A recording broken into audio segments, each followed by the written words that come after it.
It's time, it's high time. So I'm going to talk to you an important grammatical item. വളരെ പ്രധാനപ്പെട്ട ഒരു grammar പാർട്ടാണ് ഞാൻ പറയുന്നത്.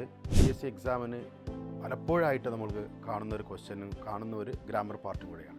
ഈ it's time, it's high time എന്ന് പറയുമ്പോൾ ആ സമയം അത് ചെയ്യാൻ അതിക്രമിച്ചിരിക്കുന്നു എന്നാണ്. ഇത് വന്നു കഴിഞ്ഞാൽ നമ്മൾ സെക്കൻഡ് ഫോം ഓഫ് ദി വെർബാണ് ഉപയോഗിക്കേണ്ടത്. For example, it's high time we prepared for the examination. നമ്മൾ എക്സാമിന് പ്രിപ്പയർ ചെയ്യാനുള്ള സമയം അതിക്രമിച്ചിരിക്കുന്നു എന്നാണ്. It's high time V prepare for the examination എന്ന് നമ്മൾ എക്സാമിന് ടിക്ക് ചെയ്ത് കൊടുത്താൽ അത് ആൻസർ റോങ് ആയിട്ട് പോകും. So it's high time we prepared for the examination. It's high time we left the place. It's high time the government took the decision.